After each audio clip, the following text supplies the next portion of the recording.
Hello, all you beautiful souls. Jules here, and Happy New Year's. I hope you guys all had a nice, beautiful, celebratory ringing in of the new year.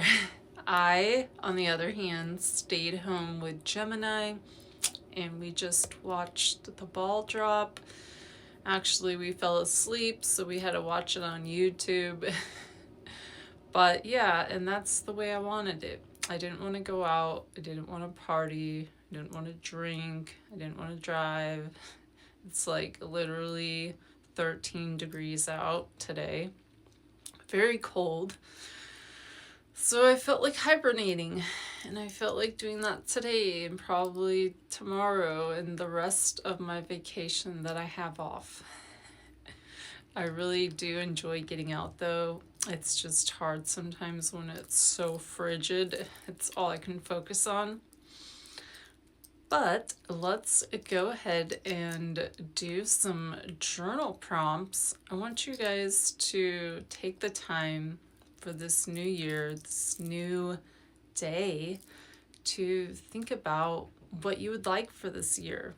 Now, I know you're probably seeing posts already for the 111 portal coming up, and that's going to be a super potent day of manifestation. So we'll talk more about that.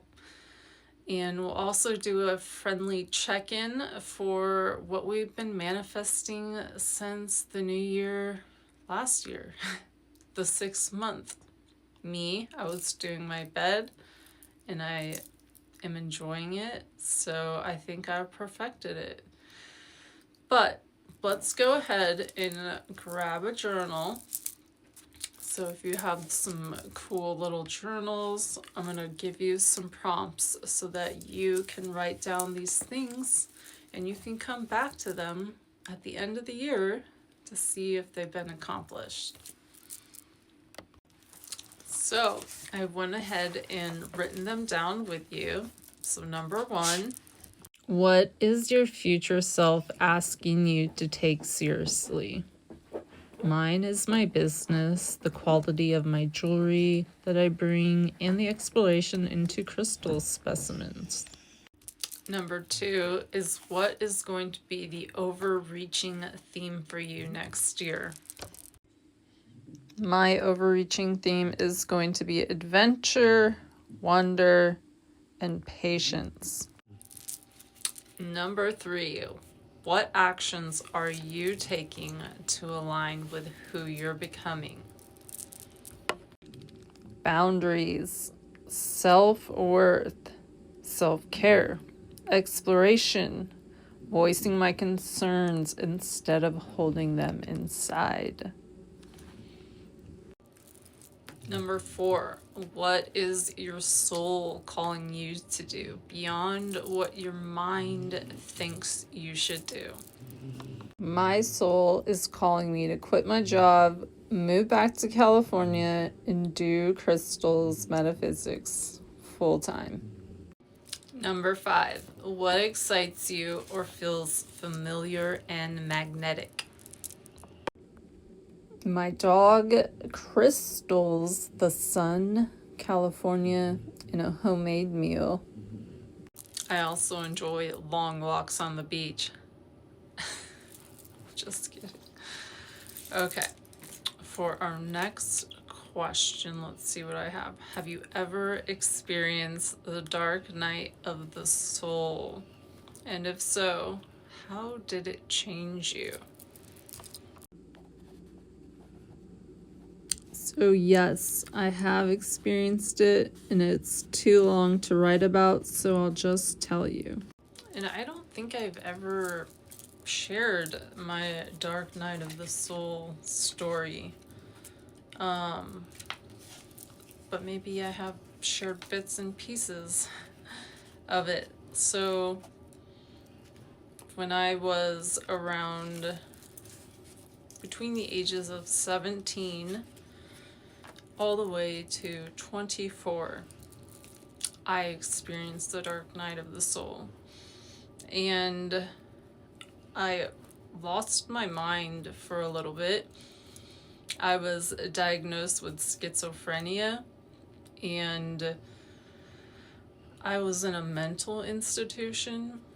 I had tried to take my life, and I also was doing a lot of drugs as well within the mix of it all. So while doing the drugs, coming in and out of consciousness, I saw the Virgin Mary digitally, like you would see in a video game like Pac-Man with the little square boxes. And she was holding me and she was crying over me. And it woke me up, like feeling the energy emitting from her, the warmth, the embrace, the feelings that I matter, that I care, and that she wants me to do better. Feeling the Sacred Mother's embrace. So my father passed away, and I went deeper into a depression, and I didn't sleep for 2 weeks. I'm not making this up. So unfortunately,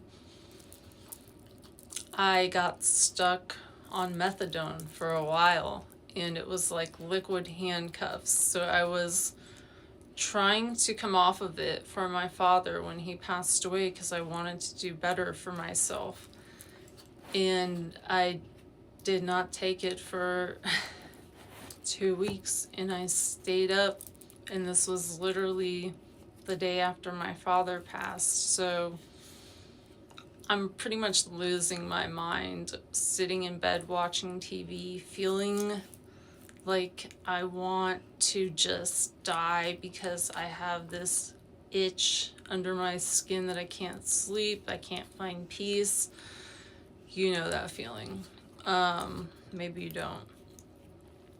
So it was really hard because my mom and her new boyfriend at the time would try to take me out to dinner and get my head right.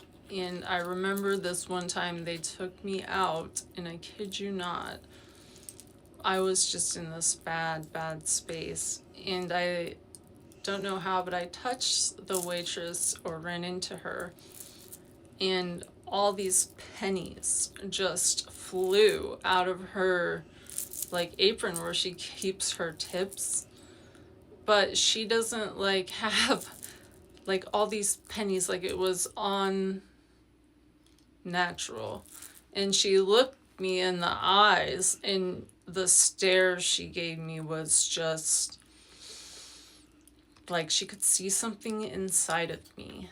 And essentially I had got into mushrooms, and when I was taking the psychedelics and coming back, I feel like I brought a negative energy back with me, and it was a female presence, and my friends at the time witnessed this presence around me, and we had to get it out of me. It was almost like a wicked witch.